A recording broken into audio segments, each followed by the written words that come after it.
पड़ेगा, हमें अपनी आत्मरक्षा खुद करनी पड़ेगी। इस तरह का समाज आप मान रहे हैं? आदिकाल हमारे भारत वर्ष में तो ये कहा जाता है शांति प्रिय तो देश। फिर माननीय प्रधानमंत्री जी आत्मनिर्भर की बात क्यों कर रहे हैं? नहीं तो वो आत्मनिर्भरता अलग है ना। अगर वो कह रहे हैं आत्मनिर्भर बनो तो हम भी रक्षा के लिए आत्मनिर्भर बन रहे हैं। नहीं तो फिर इंसान खुद पुलिस बन जाए, ये कहना चाह रहे हैं? इंसान पुलिस नहीं, कानून को हाथ में नहीं लेना। आत्मरक्षा के लिए कोई भी वस्तु रखना। ये गन क्यों दी जाती है? गन का लाइसेंस क्यों दिया जाता है? ये बंद करवाओ, पुलिस के पास तो खुद है। और भी आपके बताइए अगर हम गलत बोल रहे हैं। और भी बयान है आचार्य जी, आप जो आपके अनुयायी हैं उन्हें पागल कहते हैं। हाँ, अच्छा है। क्यों? पागल का मतलब प्रभु को पाकर के जो गल जाए वो पागल। पागल का अर्थ है, पागल को आप उल्टा पढ़ो तो लग पा, प्रभु के चरणों में लग जाओ, वो पागल। अपने आप को अछूत कहते हैं आप? अपने आप को अछूत कहते हैं? बिल्कुल, चारों वर्ण हमारे अंदर हैं। शूद्र है, वैश्य है, क्षत्रिय है, धर्म की रक्षा के लिए हाथ उठाते। आप तो कहते हैं ना जातिवाद का मैं जिक्र नहीं करता, लेकिन आप कह रहे हैं चारों वर्ण हमारे अंदर हैं, इसलिए जातिवाद की कोई बात नहीं। तो अछूत कैसे हैं फिर?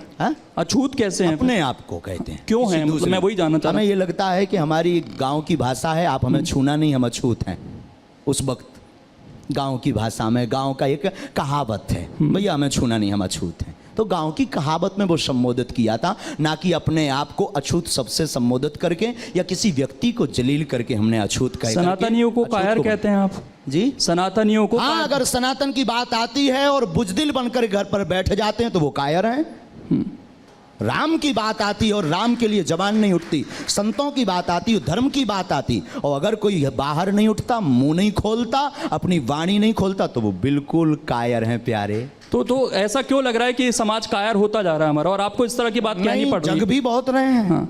जग भी तो रहे हमारे जैसे। जगाने से तात्पर्य क्या है आपका? किस तरीके से जगाना चाहते हैं? क्यों?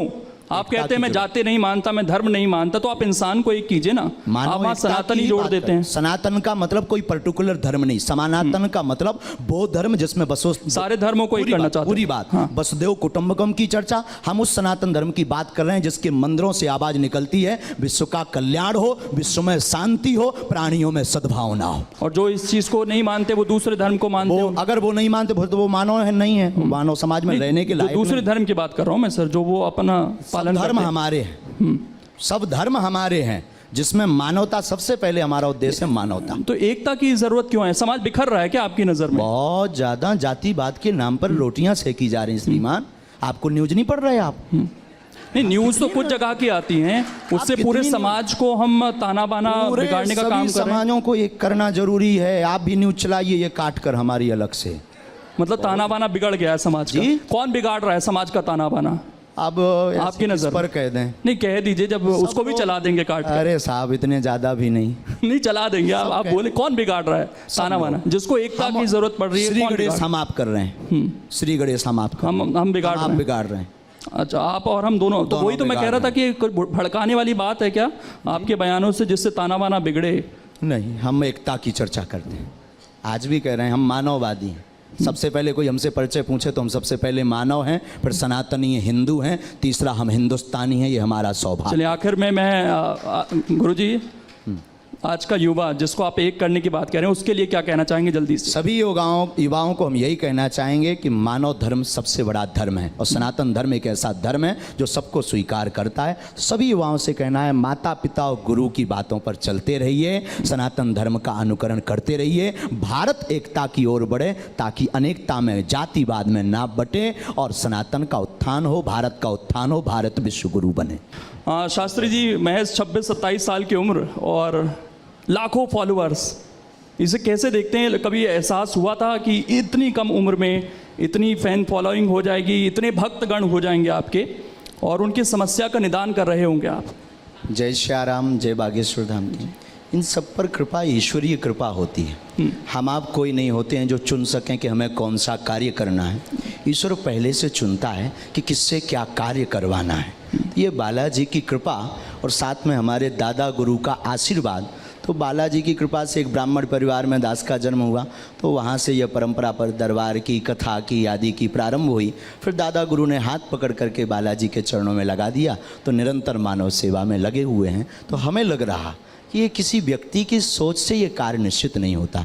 ईश्वर स्वयं निश्चित इसको करके भेजता है कि किससे क्या करवाना है। अभी बहुत सारी चीज़ें मन में चल रही होगी, इतने सारे लोग सामने बैठे हैं आपके। कभी नहीं, अब आदत हो गई। अच्छा, इससे ज़्यादा की आदत हो गई है हाँ, वैसे। ज़्यादा की आदत हो गई तो कम है। लेकिन हमारे लगा हिसाब से। 2 साल में एक बहुत बड़ा बदलाव आ गया। आप कहते हैं कि एक अभाव का जीवन था, प्रभाव का जीवन है। कैसे देखते हैं इसको? और कोरोना के टाइम से सोशल मीडिया आते ही एकदम आप बहुत तेज़ी से वायरल हुए हैं। दरबार परंपरानु अंतर्गत विगत 3 पीढ़ी से चल रहा। हमारे दादा गुरुजी भी चलाते थे, दरबार लगाते थे, परंतु उस वक्त मीडिया वो नहीं आते थे, ना उसका उपयोग करते थे। हमने दरबार भी प्रारंभ किया, दादा गुरु की प्रेरणा की, जो उन्होंने आदेश दिए थे वह सेवा भी प्रारंभ की। और साथ ही साथ जो आपने कहा है कि 2 वर्ष में यह दरबार बड़ा प्राचीन है, परंपरानु अंतर्गत लोगों तक पहुंचा, अब पहुंचा, आप तक अब पहुंचा। तो हमें लगता है कि आपकी खोज अब तक हो पाई है, वो पहले खोज कर चुके थे आज से 300 वर्ष पहले। आपने कहा कि ईश्वर की शक्ति है, मैं कुछ नहीं हूँ, तो ईश्वर ने आपको क्यों चुना? ये एक जहन में सवाल आता है लोगों के। कुछ रहा होगा, आपके दादा गुरु का आप जिक्र करते हैं, आपका परिवार भी बहुत लंबा है, आप बताते हैं कि आप टोटल 10 भाई हैं, चाचा के मिला, हाँ चाचा के मिला, कजिन सभी मिला। तो आपको क्यों चुना? ये दादा, अब इस बात पर जवाब दे पाना बड़ा मुश्किल है। ये गुरु की कृपा है। हम लोग कई बार कोशिश करते हैं, हम लोग कई बार कहते हैं कि हमने गुरु को चुना, पर हकीकत ये होती है कि गुरु स्वयं देखता है कि किसको हमें पकड़ना है। तो 10 भाइयों में गुरुदेव ने हमें पकड़ा, ये हमारा सौभाग्य है। अब इसका जवाब हमसे बेहतर तो हमारे दादा गुरुजी दे सकते थे, लेकिन उनका शरीर तो नहीं है, पर सूक्ष्म रूप में उनके संस्कार हमारे पास हैं। लेकिन इसका जवाब हम यही देंगे कि गुरु की विलक्षण सोच थी, गुरु की कृपा थी, और शिष्य के पास तो सिर्फ समर्पण के अलावा कुछ नहीं बचता, वो हमारे जीवन में है। तो ये जो अभाव से प्रभाव तक की जर्नी रही है, सोचा था कभी ऐसा, इस तरह की चीज़? सौभाग्य है। हाँ। अभाव का जीवन बड़ा सौभाग्य। अभाव नहीं होता तो शायद आज हम प्रतिदिन अन्नपूर्णा भंडारा का क्रम नहीं प्रारंभ कर पाते। अभाव नहीं होता तो हम अपने जीवन में गरीब बेटियों का विवाह नहीं करवा पाते। तो हमारे लिए सौभाग्य। लाखों लोग भारत में ऐसे हैं जो अभाव से जीवन जी करके, यहाँ पर भी अनेक लोग ऐसे बैठे हैं जो अभाव की ज़िंदगी जी करके अनेक उच्च पदों पर पहुँचते हैं। हमारे लिए ये वरदान प्राप्त है कि अभाव रहा तो हम आज लोगों की पीड़ा को समझ पा रहे हैं। लेकिन एक चीज़ आप खुद कहते हैं हमेशा कि अभाव में जब आदमी रहता है तो प्रभु के ज़्यादा करीब रहता है।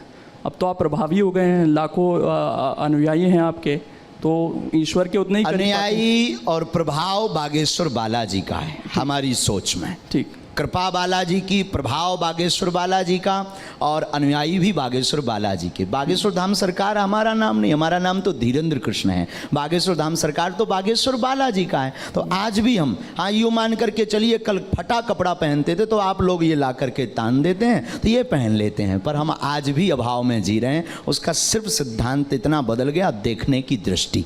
देखने की दृष्टि बदल गई। एक चीज़ और, कई बार चैलेंज किया गया आपकी इन शक्तियों को, कई बार लोग पहुंचते हैं, उसे किस तरीके से आप देखते हैं? साइंस की कसौटी पर अपनी इन शक्तियों को कहाँ देखते हैं आप? देखिए, जब तक मन में किसी भी व्यक्ति के कोई भी संदेह उत्पन्न नहीं होगा तब तक उसका निराकरण नहीं होगा। विज्ञान जहाँ विराम होता है, अध्यात्म वहाँ से प्रारंभ होता है। और रही बात शक्ति की, तो ये पराविज्ञान है। आदिकाल से ऐसे लोग चले आए हैं जिन्होंने भगवान पर, भगवान की शक्ति पर अनेक बार उन्होंने देखना चाहा, परखना चाहा, उसके कसौटी पर कसना चाहा, पर शक्ति शक्ति होती है। और हमारी दृष्टि में जो भी आता है हमें सब स्वीकार है। कृपा करवाने वाले बालाजी हैं, वो अपने आप नतमस्तक करवा देते हैं। उन लोगों को कुछ कहना चाहेंगे जो कहते हैं कि नहीं, ये तो माइंड रीडिंग है, केवल आप भूतकाल बता सकते हैं लेकिन कोई भविष्य काल या किसी की समस्याओं का निदान कोई नहीं कर सकता, जो लिखा है उसका वो लिखा है? बहुत सुंदर प्रश्न है, बहुत अच्छी बात है। इस पर बहुत लोगों के मन में तर्क रहते हैं। इस पर हम जवाब यह देना चाहते हैं कि कोई शक्ति होती या नहीं, इसका प्रत्यक्ष प्रमाण तो बागेश्वर बालाजी दरबार है। भविष्य वक्ता कोई इंसान नहीं हो सकता है, लेकिन श्री हनुमान जी महाराज हैं, वो त्रिकालज्ञ हैं, भूत भविष्य वर्तमान। हम कभी भी नहीं कहते कि हम भविष्य बताते हैं, भविष्य के संकेत देते हैं जो हमें गुरु कृपा से प्रेरणा में आते हैं, जो गुरु कृपा से हमें लगता है कि ऐसा होगा, उसको हम संदेशा दे देते हैं। अब आप कहेंगे कि विज्ञान के तथ्य में, विज्ञान के ज़माने में इसको कैसे माइंड रीडिंग तो नहीं है। देखिए श्रीमान जी, माइंड रीडिंग की एक सीमा है, एक मर्यादा है, उसके बाहर वो नहीं जा सकते हैं। और देखिए कई जगह ऐसी हैं जिनमें एक स्थान बागेश्वर धाम भी है जहाँ आज भी विज्ञान नतमस्तक है। जब प्रभाव की तरफ जीवन बढ़ता है आचार्य जी, तो कई सवाल उठने शुरू हो जाते हैं परिवार से भी। हमने देखा कि जो दूसरे गुरुजी हैं उनके पास आपके परिवार के लोग पहुंचते हैं और वो गुरुजी उनको कहते हैं कि उन्होंने एक आत्मा को कैद कर कर रखा है अपने पास। जी बहुत तो परिवार से ही सवाल उठ रहे हैं और परिवार दूसरी जगह जा रहे हैं। जी, ये सूक्ष्म विचारधारा का प्रभाव है। हमारा इसमें कोई लेना देना नहीं, ना कोई हमारा किसी से विरोध है ना विरोधाभास है, सब हमारे अपने हैं। कोई पत्र चढ़ाता, कोई पुष्प चढ़ाता, कोई आत्मा को कैद करके रखा है किसी, ऐसा स्वप्न में नहीं हो सकता। जिनके लिए उन्होंने कहा आत्मा को कैद करने वाला व्यक्ति हनुमान जी की पूजा नहीं कर सकता, आत्मा को कैद करने वाला व्यक्ति हनुमान जी की साधना नहीं कर सकता। या तो हनुमान जी नहीं है या आत्मा नहीं है, क्योंकि भूत पिशाच निकट नहीं आवे। आत्मा मतलब भूत, और भूत को बस में करने वाला हनुमान जी की सेवा नहीं कर सकता, हनुमान जी को धारण नहीं कर सकता, हनुमान जी का मुगदर नहीं ले सकता। या तो हनुमान जी नहीं है या आत्मा नहीं है। तो लाखों लोगों को जो समस्या है उनकी तो दूर कर रहे हैं आप। परिवार वालों से कभी बात होती है, उन्हें समझाने की कोशिश होती है इस चीज़ को? सामंजस्य है, कोई ऐसा विरोधाभास नहीं। वो किंचित मात्र कोई दूसरी गद्दी लगाने की भी कोशिश करता है, वो कहते हैं हमें धमकी दी जा रही है। नहीं नहीं नहीं, ऐसा है। कई बार आप हो सके तो आप उनसे जरूर बात कीजिए, हमारे पास तो ऐसा कोई भाव नहीं आया। अभी हम मिले ही थे कुछ दिन पहले, 8-10 दिन पहले, क्यों मान के। अगर कोई दूसरी गद्दी लगाना चाह रहा है तो कोई स्वागत है, कोई दिक्कत हम नहीं मिल पा रहे हैं ना। एक महीने में 8 से 10 लाख लोग आते हैं, सबको मिल नहीं पा रहे। हम तो चाहेंगे अगर आप भी ये छोड़ के चलें तो बहुत अच्छा है। ये मोह माया है। आप भी लगाएं तो मोह माया नहीं है, मतलब आप अपना सेवा करने के अनेक प्लेटफॉर्म है। कोई राजनीति से मानव सेवा कर रहा, कोई धर्मनीति से मानव सेवा कर रहा है। तो अगर आपको यहाँ कम लग रहा हो तो you come here Bageshwar Dham. ठीक नहीं, कम ज़्यादा की बात, लेकिन एक चीज़ है, लाखों लोग आते हैं आचार्य जी आपके यहाँ पर, सबको तो आप नहीं सुन पाते, उतना समय भी नहीं होता होगा, तो सबके कष्ट कैसे दूर होंगे? बालाजी, हम फिर कहते हैं, हमेशा हमने कहा बागेश्वर धाम पर किसी व्यक्ति विशेष की कोई महिमा नहीं है, हमसे जुड़ने की आवश्यकता नहीं है। बागेश्वर धाम स्वयंभू हनुमान जी का एक तीर्थ है, जहां हनुमान जी की स्वयं की ऊर्जा है, सन्यासी बाबा की साधना की ऊर्जा है, पॉजिटिव एनर्जी है, उससे कनेक्ट होने की जरूरत है, ना कि धीरेन्द्र कृष्ण से कनेक्ट होने की जरूरत है। एक चीज़ और है, अंधविश्वास का जिक्र बार बार होता है। ये विश्वास और अंधविश्वास की लाइन को आप कैसे खींचते हैं? कभी इसको विराम नहीं किया जा सकता, ये अनवरत चलता रहेगा। अगर अंधविश्वास नहीं होगा तो विश्वास शून्य हो जाएगा, और विश्वास नहीं होगा तो अंधविश्वास शून्य हो जाएगा। विज्ञान नहीं होगा तो पराविज्ञान की चर्चा शून्य हो जाएगी, और केवल पराविज्ञान नहीं होगा तो विज्ञान की चर्चा शून्य हो जाएगी। केवल उजाला हो तो अंधकार की महिमा मिट जाए, उजाले की महिमा मिट जाएगी, और केवल अंधकार हो तो अंधकार की महिमा मिट जाएगी। दोनों का होना जरूरी। रामायण में राम थे तो रावण जरूरी, रावण के बिना रामचरितमानस में राम जी की महिमा नहीं हुई है। जितने आचार्य हैं, संत हैं, वो हमेशा ये कहते हैं कि भगवान को मानिए, उनसे कभी मांगिए मत, उनके प्रति समर्पित हो जाइए। लेकिन अगर इंसान भगवान के प्रति समर्पित हो गया सर बाबा जी, तो आपके पास तो नहीं आएगा, वो आपके पास तो समस्या लेकर ही आता है अपना। हम भी यही चाहते हैं कि सब ईश्वर से समर्पित हों, हम भी अंधविश्वास के खिलाफ मोर्चा खोलें। दरबार लगाने का ध्येय और सिद्धांत यही है कि इंसान कतई भगवान नहीं हो सकता। तमाम जो संत हैं वो ये कोशिश कर रहे हैं कि भाई आदमी खुश रहे, तमाम मोह माया से ऊपर आए, भगवान के प्रति समर्पित हो जाए, लेकिन हो नहीं पा रहा। आपके पास जो आते हैं वो ज़्यादातर दुखी लोग ही आते हैं। हाँ, आना भी चाहिए, स्वागत है उनका। हमारी दृष्टि में अब महापुरुषों की बात अलग है, संतों की बात अलग है। संत जो कह रहे हैं वो बहुत ऊंचा ज्ञान है, बहुत अद्भुत ज्ञान है। उस ज्ञान में हमारे जैसे लोग तो पढ़ पाना बड़ा मुश्किल है। हम यही कहेंगे, आप जहाँ हैं, जो कर रहे हैं, उसी में आप ये मानिए कि चलिए कि ईश्वर की कृपा है। बस उनको भजना, उनको धन्यवाद देना बंद मत करिए। एक चीज़ और, सोशल मीडिया का मैंने जिक्र किया शुरू में कि बहुत अब लोग आपसे वहाँ पर जुड़ रहे हैं। 1-2 साल में और ज़्यादा ये संख्या बढ़ी है। लेकिन एक चीज़ ये भी कही जाती है आपके बारे में कि आपको भी पता चल गया है कि सोशल मीडिया पर बने कैसे रहना, और इसके लिए आप एक से एक बयान देते रहते हैं। आप लोगों को कहते हैं कि बुलडोज़र खरीद लीजिए घर में। हमारा न्यूज़ में बने रहने के लिए कोई भी बयान नहीं है, ना हम कभी ये चाहते हैं कि हम फ्रेम में बने रहें या टीवी में बने रहें। बुलडोजर वाले बयान का अगर आप जिक्र कर रहे हैं तो देखिए, हमारा वह बयान एकदम अहिंसक था, अहिंसक। उसमें हिंसा को लेस मात्र स्थान नहीं था, उसमें सिर्फ धर्म की रक्षा के लिए बात की थी। राम हमारे इष्ट हैं, आराध्य हैं, पूरे विश्व के पूज्य हैं, और कोई आपके पिता के ऊपर सरकार पत्थर मारे, और संविधान ये काम नहीं कर पा रहे हैं क्या? एक मिनट, आपके पिता के ऊपर कोई पत्थर मारे या मारने आ जाए तो उसकी रक्षा करने की आजादी संविधान ने भी दी है। तो हमने सिर्फ रक्षा की हर बात घर की में है। बुलडोजर खड़ा हो जाना चाहिए इस हिसाब से तो। बिल्कुल, अगर आपके पिता पर कोई मारे, पुलिस जब तक आएगी तब तक तो मर्डर हो जाएगा। पुलिस प्रशासन, सरकार, कानून, कोर्ट, ये है, जरूरत नहीं है। ये जब बाद में फोन लगाएंगे, बुलडोजर जब से ही पुलिस निपट आएगी, लेंगे। जब फोन लगाएंगे तब ये आएगी। कहा जाता है कि अगर एक कातिल को आप सजा देना चाह रहे हैं, मतलब उसको मार दे रहे हैं, तो आप दूसरे कातिल बन जा रहे हैं खुद। तो ये तो उसी वाली नहीं, लिस्ट में ले जा रहे हैं आप। अहिंसक, हम तो वसुदेव कुटुंबकम की चर्चा करते हैं। कैसे कैसे अहिंसा कैसे होगी सर बुलडोजर से? अहिंसा पूर्ण रूप हमने बयान दिया। बुलडोजर का मतलब आत्मरक्षा के लिए अपने पास व्यवस्था रखना। अगर कैसे? तो अगर आपको दिक्कत है कि आपको डर है तो आप क्रेन रख लो। वो भड़काऊ कैटेगरी में नहीं लगा आपको बयान? बिल्कुल नहीं। हिंसा अगर अपनी रक्षा के लिए अगर बुलडोजर रखना अगर जो है भड़काऊ है तो आपको लग रहा है हमें कि लगता है अभी ये होते रहना चाहिए। ये समाज अब ऐसा हो गया है कि यहाँ पर जरूरत तो आन पड़ी है कि भाई हमें बुलडोजर रखना पड़ेगा, हमें अपनी आत्मरक्षा खुद करनी पड़ेगी। इस तरह का समाज आप मान रहे हैं? आदिकाल से। हमारे भारत वर्ष में तो ये कहा जाता है शांति प्रिय तो देश। फिर माननीय प्रधानमंत्री जी आत्मनिर्भर की बात क्यों कर रहे हैं? नहीं तो वो आत्मनिर्भरता अलग है ना। अगर वो कह रहे हैं आत्मनिर्भर बनो तो हम भी रक्षा के लिए आत्मनिर्भर बन रहे हैं। नहीं तो फिर इंसान खुद पुलिस बन जाए, ये कहना चाह रहे हैं? इंसान नहीं, पुलिस नहीं, कानून को हाथ में नहीं लेना। आत्मरक्षा के लिए कोई भी वस्तु रखना। ये गन क्यों दी जाती है? गन का लाइसेंस क्यों दिया जाता है? ये बंद करवाओ, पुलिस के पास तो खुद है। और भी आपके बहुत सारे बताइए अगर हम गलत बोले हैं। और भी बयान है आचार्य जी। आप जो आपके अनुयायी हैं उन्हें पागल कहते हैं। हाँ, अच्छा है। क्यों? पागल का मतलब प्रभु को पाकर के जो गल जाए वो पागल। पागल का अर्थ है, पागल को आप उल्टा पढ़ो तो लग पा, प्रभु के चरणों में लग जाओ, वो पागल। अपने आप को अछूत कहते हैं आप? हाँ? अपने आप को अछूत कहते हैं? बिल्कुल, चारों वर्ण हमारे अंदर हैं। शूद्र है, वैश्य है, क्षत्रिय है, धर्म की रक्षा के लिए हाथ उठाते आप तो कहते हैं ना जातिवाद का मैं जिक्र नहीं करता, लेकिन आप कह रहे हैं चारों अछूत वर्ण हमारे अंदर हैं, इसलिए जातिवाद की कोई बात नहीं। तो अछूत कैसे हैं फिर? हाँ? अछूत कैसे हैं? अपने आप को कहते हैं। क्यों किसी हैं? मतलब दूसरे- मैं वही जानना चाह रहा हमें ये लगता है कि हमारी गांव की भाषा है, आप हमें छूना नहीं, हम अछूत हैं। उस वक्त गांव की भाषा में, गांव का एक कहावत है, भैया हमें छूना नहीं, हम अछूत हैं। तो गांव की कहावत में वो संबोधित किया था, ना कि अपने आप को अछूत सबसे संबोधित करके या किसी व्यक्ति को जलील करके हमने अछूत कह। सनातनियों को कायर कहते हैं आप जी? सनातनियों को? हाँ, अगर सनातन की बात आती है और बुजदिल बनकर घर पर बैठ जाते हैं तो वो कायर हैं।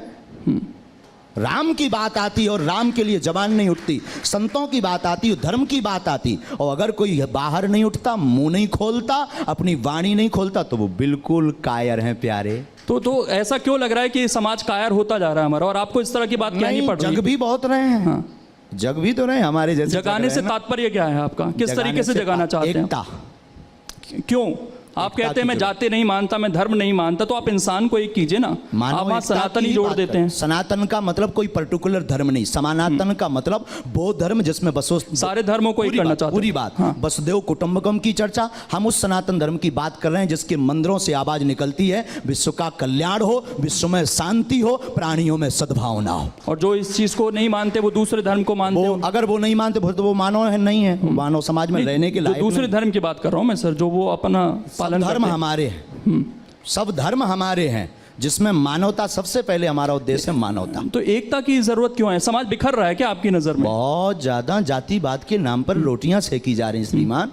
आपको न्यूज नहीं पढ़ रहे आप? नहीं, न्यूज तो कुछ जगह की आती हैं, उससे पूरे समाज को हम ताना बाना बिगाड़ने का काम कर रहे हैं। समाजों को एक करना जरूरी है। आप भी न्यूज चलाइए, ये काट कर हमारी अलग से। मतलब ताना बाना बिगड़ गया है समाज का। कौन बिगाड़ रहा है समाज का ताना बाना? अब आपकी नजर पर कह दें? नहीं, कह दीजिए, जब उसको भी चला देंगे काट कर। अरे साहब, इतने ज्यादा भी नहीं। नहीं, चला देंगे। आप बोले कौन बिगाड़ रहा है ताना बाना? जिसको एकता की जरूरत पड़ रही है, श्री कौन गणेश बिगाड़? हम आप कर रहे हैं, श्री गणेश हम आप कर रहे हैं। हम बिगाड़ आप रहे हैं। बिगाड़ रहे हैं। अच्छा, आप और हम दोनों। तो वही तो मैं कह रहा था कि कोई भड़काने वाली बात है क्या आपके बयानों से, जिससे ताना बाना बिगड़े? नहीं, हम एकता की चर्चा करते हैं। आज भी कह रहे हैं हम मानववादी हैं। सबसे पहले कोई हमसे परिचय पूछे तो हम सबसे पहले मानव हैं, फिर सनातनी हिंदू हैं, तीसरा हम हिंदुस्तानी हैं। ये हमारा सौभाग्य। चलिए, आखिर में मैं गुरुजी, आज का युवा जिसको आप एक करने की बात कह रहे हैं, उसके लिए क्या कहना चाहेंगे जल्दी से? सभी युवाओं को हम यही कहना चाहेंगे कि मानव धर्म सबसे बड़ा धर्म है और सनातन धर्म एक ऐसा धर्म है जो सबको स्वीकार करता है। सभी युवाओं से कहना है, माता पिता और गुरु की बातों पर चलते रहिए, सनातन धर्म का अनुकरण करते रहिए, भारत एकता की ओर बढ़े ताकि अनेकता में, जातिवाद में ना बटे और सनातन का उत्थान हो, भारत का उत्थान हो, भारत विश्व गुरु बने। शास्त्री जी, महज 26-27 साल की उम्र और लाखों फॉलोअर्स, इसे कैसे देखते हैं? कभी एहसास हुआ था कि इतनी कम उम्र में इतनी फैन फॉलोइंग हो जाएगी, इतने भक्तगण हो जाएंगे आपके और उनकी समस्या का निदान कर रहे होंगे आप? जय श्याराम, जय बागेश्वर धाम की। इन सब पर कृपा, ईश्वरीय कृपा होती है। हम आप कोई नहीं होते हैं जो चुन सकें कि हमें कौन सा कार्य करना है। ईश्वर पहले से चुनता है कि किससे क्या कार्य करवाना है। ये बालाजी की कृपा और साथ में हमारे दादा गुरु का आशीर्वाद। तो बालाजी की कृपा से एक ब्राह्मण परिवार में दास का जन्म हुआ, तो वहाँ से यह परंपरा पर दरबार की, कथा की, आदि की प्रारंभ हुई। फिर दादा गुरु ने हाथ पकड़ करके बालाजी के चरणों में लगा दिया, तो निरंतर मानव सेवा में लगे हुए हैं। तो हमें लग रहा कि ये किसी व्यक्ति की सोच से ये कार्य निश्चित नहीं होता, ईश्वर स्वयं निश्चित इसको करके भेजता है कि किससे क्या करवाना है। अभी बहुत सारी चीज़ें मन में चल रही होगी, इतने सारे लोग सामने बैठे हैं आपके। कभी नहीं, अब आदत हो गई। अच्छा, इससे ज़्यादा की आदत हो गई है वैसे? हाँ, ज़्यादा की आदत हो गई तो कम है। लेकिन हमारे लगा हिसाब से 2 साल में एक बहुत बड़ा बदलाव आ गया। आप कहते हैं कि एक अभाव का जीवन था, प्रभाव का जीवन है, कैसे देखते हैं इसको? और कोरोना के टाइम से सोशल मीडिया आते ही एकदम आप बहुत तेज़ी से वायरल हुए हैं। दरबार परंपरानु अंतर्गत विगत 3 पीढ़ी से चल रहा। हमारे दादा गुरु जी भी चलाते थे, दरबार लगाते थे, परंतु उस वक्त मीडिया वो नहीं आते थे, ना उसका उपयोग करते थे। हमने दरबार भी प्रारंभ किया, दादा गुरु की प्रेरणा की, जो उन्होंने आदेश दिए थे वह सेवा भी प्रारंभ की। और साथ ही साथ जो आपने कहा है कि 2 वर्ष में यह दरबार बड़ा प्राचीन है, परंपरानु अंतर्गत लोगों तक पहुंचा, अब पहुंचा, आप तक अब पहुंचा। तो हमें लगता है कि आपकी खोज अब तक हो पाई है, वो पहले खोज कर चुके थे आज से 300 वर्ष पहले। आपने कहा कि ईश्वर की शक्ति है, मैं कुछ नहीं हूँ, तो ईश्वर ने आपको क्यों चुना? ये एक जहन में सवाल आता है लोगों के। कुछ रहा होगा, आपके दादा गुरु का आप जिक्र करते हैं, आपका परिवार भी बहुत लंबा है, आप बताते हैं कि आप टोटल 10 भाई हैं, चाचा के मिला, हाँ चाचा के मिला, कजिन सभी मिला। तो आपको क्यों चुना? ये दादा, इस बात पर जवाब दे पाना बड़ा मुश्किल है। ये गुरु की कृपा है। हम लोग कई बार कोशिश करते हैं, हम लोग कई बार कहते हैं कि हमने गुरु को चुना, पर हकीकत ये होती है कि गुरु स्वयं देखता है कि किसको हमें पकड़ना है। तो 10 भाइयों में गुरुदेव ने हमें पकड़ा, ये हमारा सौभाग्य है। अब इसका जवाब हमसे बेहतर तो हमारे दादा गुरुजी दे सकते थे, लेकिन उनका शरीर तो नहीं है, पर सूक्ष्म रूप में उनके संस्कार हमारे पास हैं। लेकिन इसका जवाब हम यही देंगे कि गुरु की विलक्षण सोच थी, गुरु की कृपा थी, और शिष्य के पास तो सिर्फ समर्पण के अलावा कुछ नहीं बचता, वो हमारे जीवन में है। तो ये जो अभाव से प्रभाव तक की जर्नी रही है, सोचा था कभी ऐसा, इस तरह की चीज़? सौभाग्य है। हाँ। अभाव का जीवन बड़ा सौभाग्य। अभाव नहीं होता तो शायद आज हम प्रतिदिन अन्नपूर्णा भंडारा का क्रम नहीं प्रारंभ कर पाते। अभाव नहीं होता तो हम अपने जीवन में गरीब बेटियों का विवाह नहीं करवा पाते। तो हमारे लिए सौभाग्य। और लाखों लोग भारत में ऐसे हैं जो अभाव से जीवन जी करके, यहाँ पर भी अनेक लोग ऐसे बैठे हैं जो अभाव की ज़िंदगी जी करके अनेक उच्च पदों पर पहुँचते हैं। हमारे लिए ये वरदान प्राप्त है कि अभाव रहा तो हम आज लोगों की पीड़ा को समझ पा रहे हैं। लेकिन एक चीज़ आप खुद कहते हैं हमेशा कि अभाव में जब आदमी रहता है तो प्रभु के ज़्यादा करीब रहता है।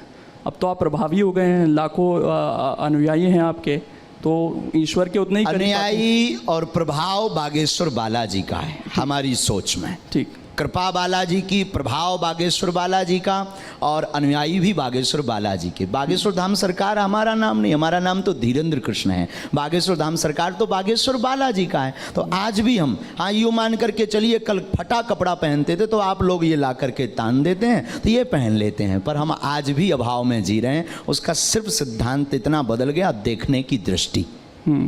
देखने की दृष्टि बदल गई। एक चीज़ और, कई बार चैलेंज किया गया आपकी इन शक्तियों को, कई बार लोग पहुंचते हैं, उसे किस तरीके से आप देखते हैं? साइंस की कसौटी पर अपनी इन शक्तियों को कहाँ देखते हैं आप? देखिए, जब तक मन में किसी भी व्यक्ति के कोई भी संदेह उत्पन्न नहीं होगा तब तक उसका निराकरण नहीं होगा। विज्ञान जहाँ विराम होता है, अध्यात्म वहाँ से प्रारंभ होता है। और रही बात शक्ति की, तो ये पराविज्ञान है।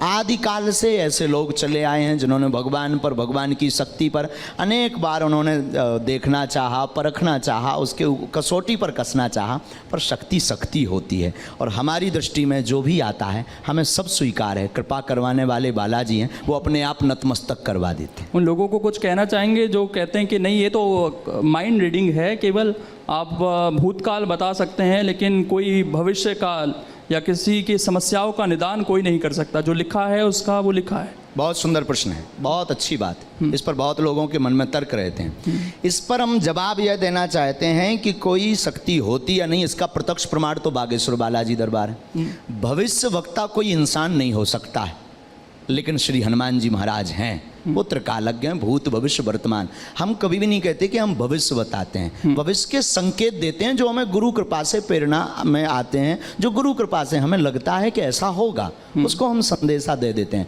अब आप कहेंगे कि विज्ञान के तथ्य में, विज्ञान के ज़माने में इसको कैसे माइंड रीडिंग तो नहीं है। देखिए श्रीमान जी, माइंड रीडिंग की एक सीमा है, एक मर्यादा है, उसके बाहर वो नहीं जा सकते हैं। और देखिए कई जगह ऐसी हैं जिनमें एक स्थान बागेश्वर धाम भी है जहां आज भी विज्ञान नतमस्तक है।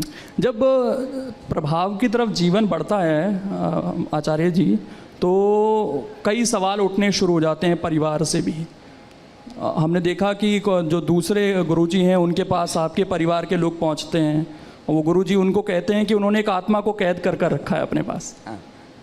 जी बहुत तो परिवार से ही सवाल उठ रहे हैं और परिवार दूसरी जगह जा रहे हैं। जी, ये सूक्ष्म विचारधारा का प्रभाव है।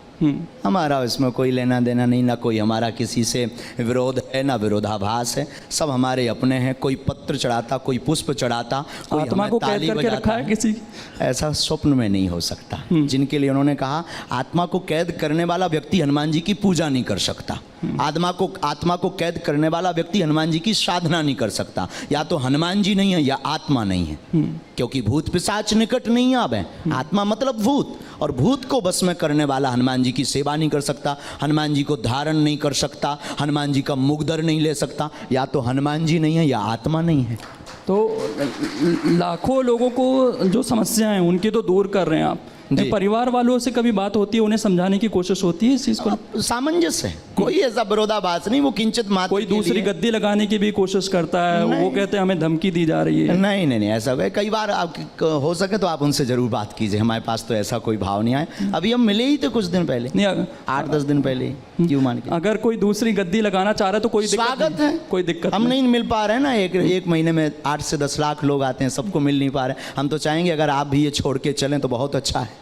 ये मोह माया है। आप भी लगाएं तो मोह माया नहीं है, मतलब आप अपना सेवा करने के अनेक प्लेटफॉर्म है। कोई राजनीति से मानव सेवा कर रहा, कोई धर्मनीति से मानव सेवा कर रहा है। तो अगर आपको यहाँ कम लग रहा हो तो you come here Bageshwar Dham. ठीक नहीं, कम ज़्यादा की बात।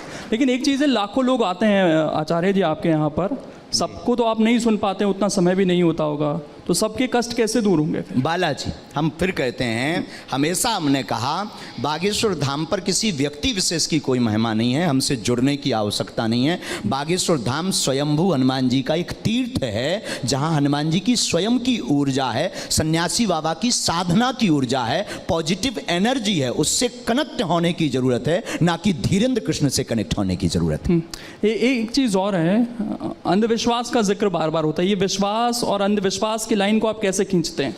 कभी इसको विराम नहीं किया जा सकता, ये अनवरत चलता रहेगा। अगर अंधविश्वास नहीं होगा तो विश्वास शून्य हो जाएगा, और विश्वास नहीं होगा तो अंधविश्वास शून्य हो जाएगा। विज्ञान नहीं होगा तो पराविज्ञान की चर्चा शून्य हो जाएगी, और केवल पराविज्ञान नहीं होगा तो विज्ञान की चर्चा शून्य हो जाएगी। केवल उजाला हो तो अंधकार की महिमा मिट जाए, उजाले की महिमा मिट जाएगी, और केवल अंधकार हो तो अंधकार की महिमा मिट जाएगी। दोनों का होना जरूरी। रामायण में राम थे तो रावण जरूरी, रावण के बिना रामचरितमानस में राम जी की महिमा नहीं हुई है। जितने आचार्य हैं, संत हैं, वो हमेशा ये कहते हैं कि भगवान को मानिए, उनसे कभी मांगिए मत, उनके प्रति समर्पित हो जाइए। लेकिन अगर इंसान भगवान के प्रति समर्पित हो गया सर बाबा जी, तो आपके पास तो नहीं आएगा, वो आपके पास तो समस्या लेकर ही आता है। हम भी यही चाहते हैं कि सब ईश्वर से समर्पित हों। हम भी अंधविश्वास के खिलाफ मोर्चा खोलें, दरबार लगाने का ध्येय और सिद्धांत यही है कि इंसान कतई भगवान नहीं हो सकता। तमाम जो संत हैं वो ये कोशिश कर रहे हैं कि भाई आदमी खुश रहे, तमाम मोह माया से ऊपर आए, भगवान के प्रति समर्पित हो जाए, लेकिन हो नहीं पा रहा। आपके पास जो आते हैं वो ज़्यादातर दुखी लोग ही आते हैं। हाँ, आना भी चाहिए। स्वागत है उनका। हमारी दृष्टि में अब महापुरुषों की बात अलग है, संतों की बात अलग है। संत जो कह रहे हैं वो बहुत ऊंचा ज्ञान है, बहुत अद्भुत ज्ञान है। उस ज्ञान में हमारे जैसे लोग तो पढ़ पाना बड़ा मुश्किल है। हम यही कहेंगे आप जहाँ हैं, जो कर रहे हैं उसी में आप ये मानिए कि चलिए कि ईश्वर की कृपा है, बस उनको भजना, उनको धन्यवाद देना बंद मत करिए। एक चीज़ और, सोशल मीडिया का मैंने जिक्र किया शुरू में कि बहुत अब लोग आपसे वहाँ पर जुड़ रहे हैं। 1-2 साल में और ज़्यादा ये संख्या बढ़ी है, लेकिन एक चीज़ ये भी कही जाती है आपके बारे में कि आपको भी पता चल गया है कि सोशल मीडिया पर बने कैसे रहना, और इसके लिए आप एक से एक बयान देते रहते हैं। आप लोगों को कहते हैं कि बुलडोज़र खरीद लीजिए घर में। हमारा न्यूज़ में बने रहने के लिए कोई भी बयान नहीं है, ना हम कभी ये चाहते हैं कि हम फ्रेम में बने रहें या टीवी में बने रहें। बुलडोजर वाले बयान का अगर आप जिक्र कर रहे हैं तो देखिए हमारा वह बयान एकदम अहिंसक था, अहिंसक। उसमें हिंसा को लेस मात्र स्थान नहीं था, उसमें सिर्फ धर्म की रक्षा के लिए बात की थी। राम हमारे इष्ट हैं, आराध्य हैं, पूरे विश्व के पूज्य हैं, और कोई आपके पिता के ऊपर पत्थर मारे, और संविधान ये काम नहीं कर पा रहे हैं। एक मिनट, आपके पिता के ऊपर कोई पत्थर मारे या मारने आ जाए तो उसकी रक्षा करने की आजादी संविधान ने भी दी है। तो हमने सिर्फ रक्षा की बात की। घर में बुलडोजर खड़ा हो जाना चाहिए इस हिसाब से। तो बिल्कुल, अगर आपके पिता पर कोई मारे, पुलिस जब तक आएगी तब तक तो मर्डर हो जाएगा। पुलिस प्रशासन, सरकार, कानून, कोर्ट, जरूरत नहीं है। जब बाद में फोन लगाएंगे, जब पुलिस आएगी, जब फोन लगाएंगे तब आएगी। ये कहा जाता है कि अगर एक कातिल को आप सजा देना चाह रहे हैं, मतलब उसको मार दे रहे हैं, तो आप दूसरे कातिल बन जा रहे हैं खुद। तो ये तो उसी वाली नहीं, लिस्ट में जा रहे हैं। अहिंसक, हम तो वसुदेव कुटुंबकम की चर्चा करते हैं। कैसे अहिंसा कैसे होगी सर बुलडोजर से? पूर्ण रूप हमने बयान दिया। बुलडोजर का मतलब आत्मरक्षा के लिए अपने पास व्यवस्था रखना। अगर आपको दिक्कत है कि आपको डर है तो आप क्रेन रख लो। वो भड़काऊ कैटेगरी में नहीं लगा आपको बयान? बिल्कुल नहीं। हिंसा अगर अपनी रक्षा के लिए अगर बुलडोजर रखना अगर जो है भड़काऊ है तो आपको लग रहा है कि अभी ये होते रहना चाहिए। ये समाज अब ऐसा हो गया है कि यहाँ पर जरूरत आन पड़ी है कि भाई हमें बुलडोजर रखना पड़ेगा, हमें अपनी आत्मरक्षा खुद करनी पड़ेगी। इस तरह का समाज आप मान रहे हैं? आदिकाल हमारे भारत वर्ष में तो ये कहा जाता है शांति प्रिय देश। तो फिर माननीय प्रधानमंत्री जी आत्मनिर्भर की बात क्यों कर रहे हैं? नहीं तो वो आत्मनिर्भरता अलग है ना। अगर वो कह रहे हैं आत्मनिर्भर बनो तो हम भी रक्षा के लिए आत्मनिर्भर बन रहे हैं। नहीं तो फिर इंसान खुद पुलिस बन जाए, ये कहना चाह रहे हैं? इंसान पुलिस नहीं, कानून को हाथ में नहीं लेना। आत्मरक्षा के लिए कोई भी वस्तु रखना। ये गन क्यों दी जाती है? गन का लाइसेंस क्यों दिया जाता है? ये बंद करवाओ, पुलिस के पास तो खुद है। और भी आपके बताइए अगर हम गलत बोले। और भी बयान है आचार्य जी। आप जो आपके अनुयायी हैं उन्हें पागल कहते हैं। हाँ, अच्छा है। क्यों? पागल का मतलब प्रभु को पाकर के जो गल जाए वो पागल। पागल का अर्थ है, पागल को आप उल्टा पढ़ो तो लग पा, प्रभु के चरणों में लग जाओ, वो पागल। अपने आप को अछूत कहते हैं आप? अपने आप को अछूत कहते हैं? बिल्कुल। चारों वर्ण हमारे अंदर हैं। शूद्र है, वैश्य है, क्षत्रिय है, धर्म की रक्षा के लिए हाथ उठाते। आप तो कहते हैं ना जातिवाद का मैं जिक्र नहीं करता, लेकिन आप कह रहे हैं चारों वर्ण हमारे अंदर हैं, इसलिए जातिवाद की कोई बात नहीं। तो अछूत कैसे हैं फिर? अछूत कैसे हैं? अपने आप को कहते हैं। क्यों हैं? मैं वही जानना चाहता हूं। हमें ये लगता है कि हमारी गांव की भाषा है, आप हमें छूना नहीं, हम अछूत हैं। उस वक्त गांव की भाषा में, गांव का एक कहावत है, भैया हमें छूना नहीं, हम अछूत हैं। तो गांव की कहावत में वो संबोधित किया था, ना कि अपने आप को अछूत सबसे संबोधित करके या किसी व्यक्ति को जलील करके हमने अछूत कहा। सनातनियों को कायर कहते हैं आप जी? सनातनियों को? हाँ, अगर सनातन की बात आती है और बुजदिल बनकर घर पर बैठ जाते हैं तो वो कायर हैं। राम की बात आती है और राम के लिए जबान नहीं उठती। संतों की बात आती है, धर्म की बात आती, और अगर कोई बाहर नहीं उठता, मुंह नहीं खोलता, अपनी वाणी नहीं खोलता, तो वो बिल्कुल कायर हैं प्यारे। तो ऐसा क्यों लग रहा है कि समाज कायर होता जा रहा है हमारा, और आपको इस तरह की बात क्या नहीं पड़ रही? जग भी बहुत रहे हैं। हाँ। जग भी तो रहे हमारे जैसे। जगाने से तात्पर्य क्या है आपका? किस तरीके से जगाना चाहते हैं? एकता। क्यों?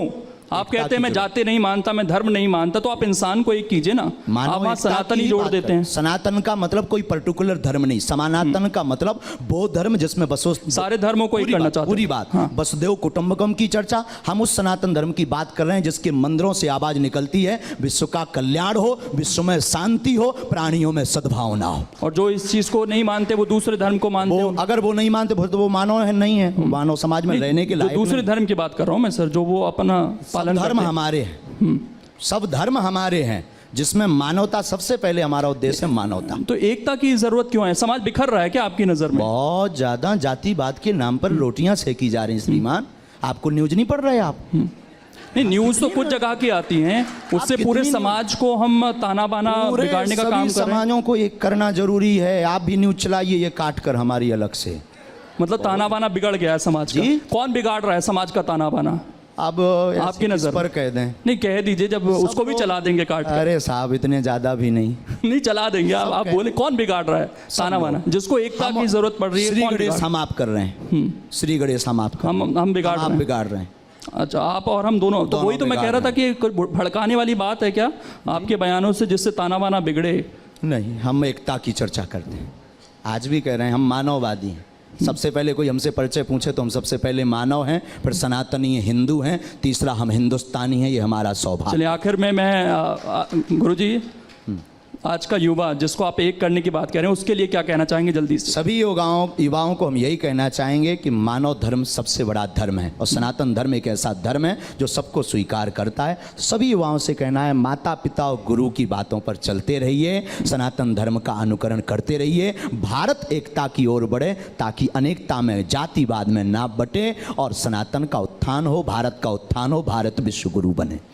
शास्त्री जी, महज 26-27 साल की उम्र और लाखों फॉलोअर्स, इसे कैसे देखते हैं? कभी एहसास हुआ था कि इतनी कम उम्र में इतनी फैन फॉलोइंग हो जाएगी, इतने भक्तगण हो जाएंगे आपके और उनकी समस्या का निदान कर रहे होंगे आप? जय श्री राम, जय बागेश्वर धाम की। इन सब पर कृपा, ईश्वरीय कृपा होती है। हम आप कोई नहीं होते हैं जो चुन सकें कि हमें कौन सा कार्य करना है। ईश्वर पहले से चुनता है कि किससे क्या कार्य करवाना है। ये बालाजी की कृपा और साथ में हमारे दादा गुरु का आशीर्वाद।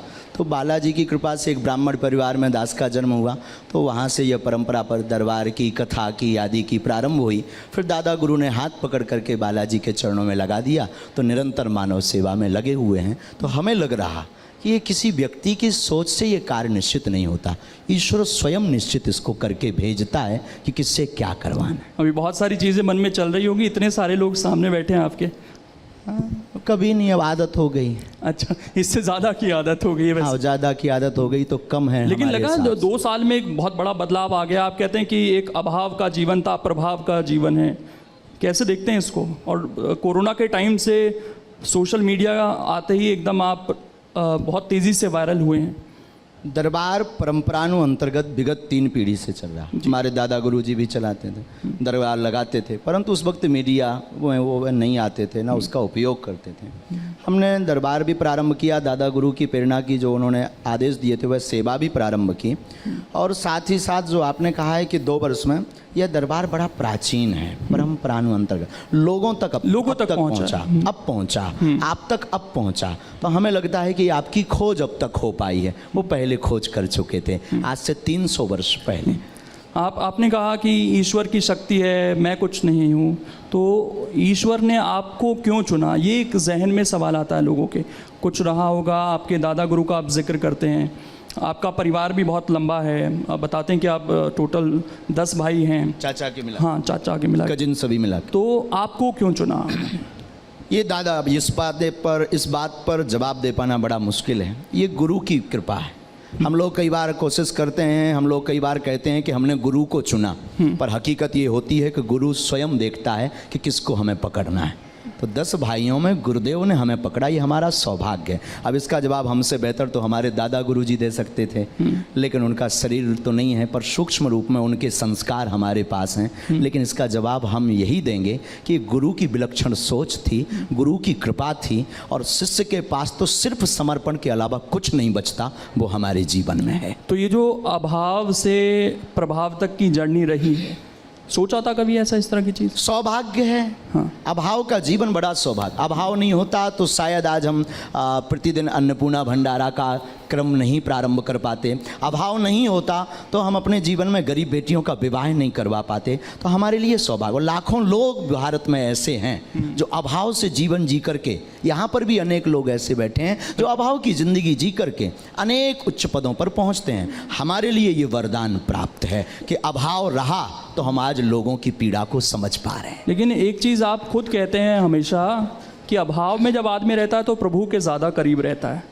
अब तो आप प्रभावी हो गए हैं, लाखों अनुयायी हैं आपके, तो ईश्वर के उतने ही अनुयायी और प्रभाव बागेश्वर बालाजी का है हमारी सोच में। ठीक। कृपा बालाजी की, प्रभाव बागेश्वर बालाजी का, और अनुयायी भी बागेश्वर बालाजी के। बागेश्वर धाम सरकार हमारा नाम नहीं, हमारा नाम तो धीरेन्द्र कृष्ण है। बागेश्वर धाम सरकार तो बागेश्वर बालाजी का है। तो आज भी हम, हाँ, यूँ मान करके चलिए, कल फटा कपड़ा पहनते थे तो आप लोग ये ला करके तान देते हैं तो ये पहन लेते हैं, पर हम आज भी अभाव में जी रहे हैं। उसका सिर्फ सिद्धांत इतना बदल गया, देखने की दृष्टि।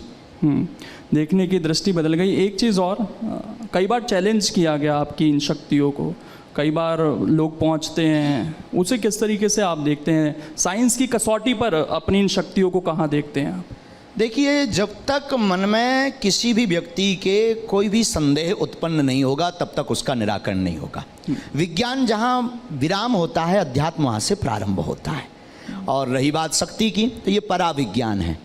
आदिकाल से ऐसे लोग चले आए हैं जिन्होंने भगवान पर, भगवान की शक्ति पर अनेक बार उन्होंने देखना चाहा, परखना चाहा, उसके कसौटी पर कसना चाहा, पर शक्ति शक्ति होती है। और हमारी दृष्टि में जो भी आता है हमें सब स्वीकार है। कृपा करवाने वाले बालाजी हैं, वो अपने आप नतमस्तक करवा देते हैं। उन लोगों को कुछ कहना चाहेंगे जो कहते हैं कि नहीं, ये तो माइंड रीडिंग है, केवल आप भूतकाल बता सकते हैं लेकिन कोई भविष्य काल या किसी की समस्याओं का निदान कोई नहीं कर सकता, जो लिखा है उसका वो लिखा है? बहुत सुंदर प्रश्न है, बहुत अच्छी बात है। इस पर बहुत लोगों के मन में तर्क रहते हैं। इस पर हम जवाब यह देना चाहते हैं कि कोई शक्ति होती या नहीं, इसका प्रत्यक्ष प्रमाण तो बागेश्वर बालाजी दरबार है। भविष्य वक्ता कोई इंसान नहीं हो सकता है, लेकिन श्री हनुमान जी महाराज हैं। वो त्रिकालज्ञ हैं, भूत भविष्य वर्तमान। हम कभी भी नहीं कहते कि हम भविष्य बताते हैं, भविष्य के संकेत देते हैं जो हमें गुरु कृपा से प्रेरणा में आते हैं, जो गुरु कृपा से हमें लगता है कि ऐसा होगा, उसको हम संदेशा दे देते हैं। अब आप कहेंगे कि विज्ञान के तथ्य में, विज्ञान के ज़माने में इसको कैसे माइंड रीडिंग तो नहीं है। देखिए श्रीमान जी, माइंड रीडिंग की एक सीमा है, एक मर्यादा है, उसके बाहर वो नहीं जा सकते हैं। और देखिए, कई जगह ऐसी हैं जिनमें एक स्थान बागेश्वर धाम भी है जहां आज भी विज्ञान नतमस्तक है। जब प्रभाव की तरफ जीवन बढ़ता है आचार्य जी, तो कई सवाल उठने शुरू हो जाते हैं परिवार से भी। हमने देखा कि जो दूसरे गुरुजी हैं उनके पास आपके परिवार के लोग पहुंचते हैं, और वो गुरुजी उनको कहते हैं कि उन्होंने एक आत्मा को कैद कर कर रखा है अपने पास। जी, बहुत तो परिवार से ही सवाल उठ रहे हैं और परिवार दूसरी जगह जा रहे हैं। जी, ये सूक्ष्म विचारधारा का प्रभाव है। हमारा इसमें कोई लेना देना नहीं, ना कोई हमारा किसी से विरोध है, ना विरोधाभास है, सब हमारे अपने हैं। कोई पत्र चढ़ाता, कोई पुष्प चढ़ाता, कोई आत्मा को कैद करके रखा है किसी, ऐसा स्वप्न में नहीं हो सकता। जिनके लिए उन्होंने कहा आत्मा को कैद करने वाला व्यक्ति हनुमान जी की पूजा नहीं कर सकता, आत्मा को कैद करने वाला व्यक्ति हनुमान जी की साधना नहीं कर सकता। या तो हनुमान जी नहीं है या आत्मा नहीं है, क्योंकि भूत पिशाच निकट नहीं आवे। आत्मा मतलब भूत, और भूत को बस में करने वाला हनुमान जी की सेवा नहीं कर सकता, हनुमान जी को धारण नहीं कर सकता, हनुमान जी का मुगदर नहीं ले सकता। या तो हनुमान जी नहीं है या आत्मा नहीं है। तो लाखों लोगों को जो समस्या है उनकी तो दूर कर रहे हैं आप। परिवार वालों से कभी बात होती है, उन्हें समझाने की कोशिश होती है इस चीज़ को? सामंजस्य है, कोई ऐसा विरोधाभास नहीं। वो किंचित मात्र कोई दूसरी गद्दी लगाने की भी कोशिश करता है, वो कहते हैं हमें धमकी दी जा रही है। नहीं नहीं नहीं, ऐसा है। कई बार आप हो सके तो आप उनसे जरूर बात कीजिए, हमारे पास तो ऐसा कोई भाव नहीं आया। अभी हम मिले ही थे कुछ दिन पहले, नहीं 8-10 दिन पहले, क्यों मान के। अगर कोई दूसरी गद्दी लगाना चाह रहा है तो कोई स्वागत है, कोई दिक्कत। हम नहीं मिल पा रहे हैं ना, एक महीने में 8 से 10 लाख लोग आते हैं, सबको मिल नहीं पा रहे। हम तो चाहेंगे अगर आप भी ये छोड़ के चलें तो बहुत अच्छा है। ये मोह माया है। आप भी लगाएं तो मोह माया नहीं है, नहीं, मतलब ये दूसरों आप के लिए। अपना सेवा करने के अनेक प्लेटफॉर्म है। कोई राजनीति से मानव सेवा कर रहा, कोई धर्मनीति से मानव सेवा कर रहा है।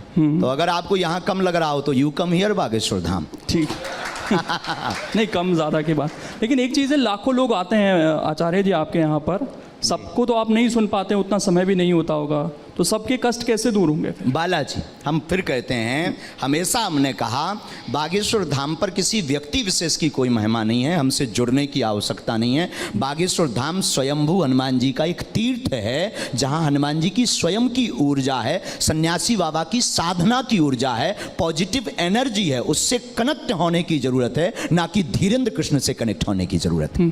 एक चीज़ और है, अंधविश्वास का जिक्र बार बार होता है, ये विश्वास और अंधविश्वास की लाइन को आप कैसे खींचते हैं? नहीं किया जा सकता, ये अनवरत चलता रहेगा। अगर अंधविश्वास नहीं होगा तो विश्वास शून्य हो जाएगा, और विश्वास नहीं होगा तो अंधविश्वास शून्य हो जाएगा। विज्ञान नहीं होगा तो पराविज्ञान की चर्चा शून्य हो जाएगी, और केवल पराविज्ञान नहीं होगा तो विज्ञान की चर्चा शून्य हो जाएगी। केवल उजाला हो तो अंधकार की महिमा मिट जाए, उजाले की महिमा मिट जाएगी, और केवल अंधकार हो तो अंधकार की महिमा मिट जाएगी। दोनों का होना जरूरी। रामायण में राम थे तो रावण जरूरी, रावण के बिना रामचरितमानस में राम जी की महिमा नहीं हुई है।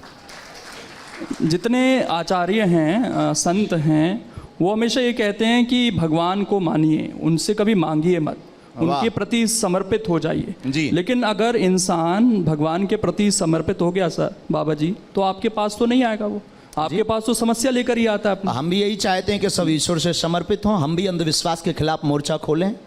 दरबार लगाने का ध्येय और सिद्धांत यही है कि इंसान कतई भगवान नहीं हो सकता। तमाम जो संत हैं वो ये कोशिश कर रहे हैं कि भाई आदमी खुश रहे, तमाम मोह माया से ऊपर आए, भगवान के प्रति समर्पित हो जाए, लेकिन हो नहीं पा रहा। आपके पास जो आते हैं वो ज़्यादातर दुखी लोग ही आते हैं। हाँ, आना भी चाहिए, स्वागत है उनका। हमारी दृष्टि में अब महापुरुषों की बात अलग है, संतों की बात अलग है। संत जो कह रहे हैं वो बहुत ऊंचा ज्ञान है, बहुत अद्भुत ज्ञान है। उस ज्ञान में हमारे जैसे लोग तो पढ़ पाना बड़ा मुश्किल है। हम यही कहेंगे, आप जहाँ हैं, जो कर रहे हैं, उसी में आप ये मानिए कि चलिए कि ईश्वर की कृपा है। बस उनको भजना, उनको धन्यवाद देना बंद मत करिए। एक चीज़ और, सोशल मीडिया का मैंने जिक्र किया शुरू में कि बहुत अब लोग आपसे वहाँ पर जुड़ रहे हैं। 1-2 साल में और ज़्यादा ये संख्या बढ़ी है जी। लेकिन एक चीज़ ये भी कही जाती है आपके बारे में कि आपको भी पता चल गया है कि सोशल मीडिया पर बने कैसे रहना, और इसके लिए आप एक से एक बयान देते रहते हैं। आप लोगों को कहते हैं कि बुलडोज़र खरीद लीजिए घर में। हमारा न्यूज़ में बने रहने के लिए कोई भी बयान नहीं है, ना हम कभी ये चाहते हैं कि हम फ्रेम में बने रहें या टीवी में बने रहें। बुलडोजर वाले बयान का अगर आप जिक्र कर रहे हैं तो देखिए, हमारा वह बयान एकदम अहिंसक था, अहिंसक। उसमें हिंसा को लेस मात्र स्थान नहीं था, उसमें सिर्फ धर्म की रक्षा के लिए बात की थी। राम हमारे इष्ट हैं, आराध्य हैं, पूरे विश्व के पूज्य हैं, और कोई आपके पिता के ऊपर पत्थर मारे, और संविधान ये काम नहीं कर पा रहे हैं। एक मिनट, आपके पिता के ऊपर कोई पत्थर मारे या मारने आ जाए तो उसकी रक्षा करने की आजादी संविधान ने भी दी है। तो हमने सिर्फ रक्षा की बात की। हर घर में बुलडोजर खड़ा हो जाना चाहिए इस हिसाब से तो। बिल्कुल, अगर आपके पिता पर कोई मारे, पुलिस जब तक आएगी तब तक तो मर्डर हो जाएगा। पुलिस प्रशासन, सरकार, कानून, कोर्ट, जरूरत नहीं है। जब बाद में फोन लगाएंगे, जब पुलिस आएगी, जब फोन लगाएंगे तब आएगी। ये कहा जाता है कि अगर एक कातिल को आप सजा देना चाह रहे हैं, मतलब उसको मार दे रहे हैं, तो आप दूसरे कातिल बन जा रहे हैं खुद। तो ये तो उसी वाली नहीं, लिस्ट में ले जा रहे हैं। अहिंसक, हम तो वसुदेव कुटुंबकम की चर्चा करते हैं। कैसे अहिंसा कैसे होगी सर बुलडोजर से? पूर्ण रूप हमने बयान दिया। बुलडोजर का मतलब आत्मरक्षा के लिए अपने पास व्यवस्था रखना।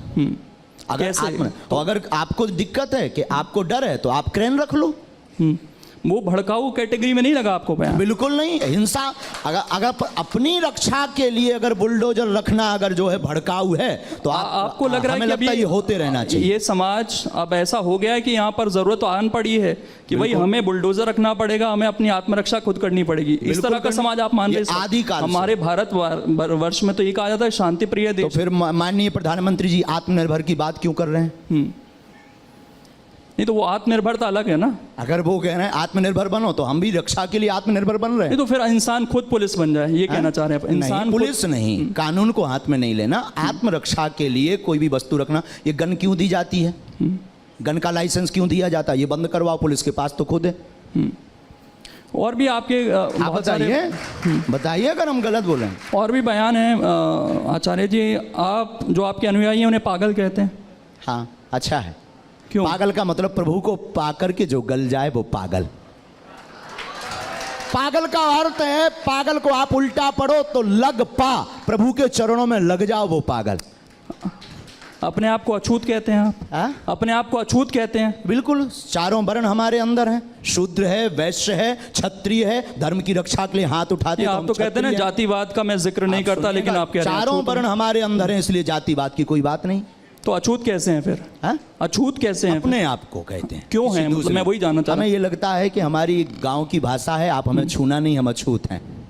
उस वक्त गांव की भाषा में, गांव का एक कहावत है, भैया हमें छूना नहीं, हम अछूत हैं। तो गांव की कहावत में वो संबोधित किया था, ना कि अपने आप को अछूत सबसे संबोधित करके या किसी व्यक्ति को जलील करके हमने अछूत कह। सनातनियों को कायर कहते हैं आप जी? सनातनियों को? हाँ, अगर सनातन की बात आती है और बुजदिल बनकर घर पर बैठ जाते हैं तो वो कायर हैं। राम की बात आती है और राम के लिए जबान नहीं उठती, संतों की बात आती है, धर्म की बात आती, और अगर कोई बाहर नहीं उठता, मुंह नहीं खोलता, अपनी वाणी नहीं खोलता, तो वो बिल्कुल कायर हैं प्यारे। तो ऐसा क्यों लग रहा है कि समाज कायर होता जा रहा है हमारा, और आपको इस तरह की बात क्या नहीं पड़ रही? जग भी बहुत रहे हैं। हाँ। जग भी तो रहे हमारे जैसे। जगाने से तात्पर्य क्या है आपका? किस तरीके से जगाना चाहते हैं? एकता। क्यों?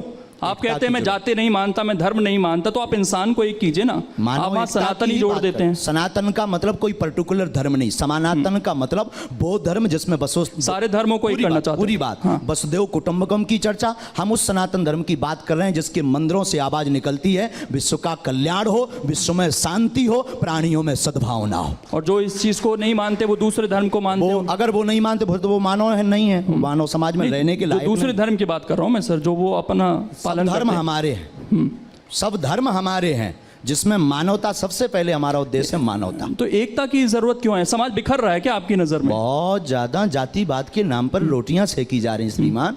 आपको न्यूज नहीं पढ़ रहे आप? नहीं, न्यूज तो कुछ जगह की आती हैं, उससे पूरे समाज को हम ताना बाना बिगाड़ने का काम कर रहे हैं। समाजों को एक करना जरूरी है। आप भी न्यूज चलाइए ये काट कर हमारी अलग से। मतलब ताना बाना बिगड़ गया है समाज का। जी? कौन बिगाड़ रहा है समाज?